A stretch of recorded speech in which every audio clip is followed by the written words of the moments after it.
అధిక పింఛన్పై ఈపీఎఫ్ఓ కీలక ప్రకటన చేసింది. ఉమ్మడి ఆప్షన్కు ఓకే చెప్పింది. ఈ బాధ్యతను ప్రాంతీయ కార్యాలయాలకు అప్పగించింది.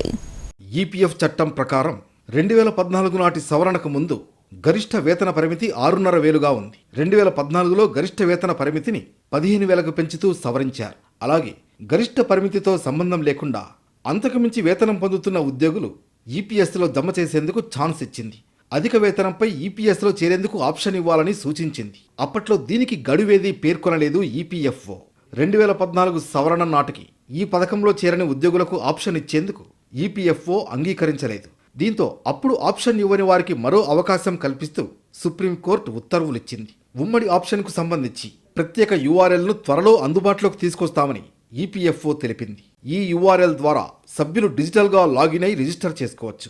ఇలా లాగిన్ అయిన వారికి దరఖాస్తుదారుల రసీదు నంబర్ని ఇస్తారు. పీఎఫ్ ప్రాంతీయ కార్యాలయం ఆఫీస్ ఇన్ఛార్జీలు ఉమ్మడి ఆప్షన్ దరఖాస్తులను పరిశీలిస్తారు. ఫ్రీడమ్ యాప్ నుండి నేర్చుకుని టెరకోటా జ్యువెలరీ తయారు చేస్తున్నారా? అయితే మీ టెరకోటా జ్యువెలరీలను 1 కోటి కంటే ఎక్కువగా ఉన్న ఫ్రీడమ్ యాప్ వినియోగదారులకు ఎటువంటి ఖర్చు లేకుండా అమ్మచ్చు.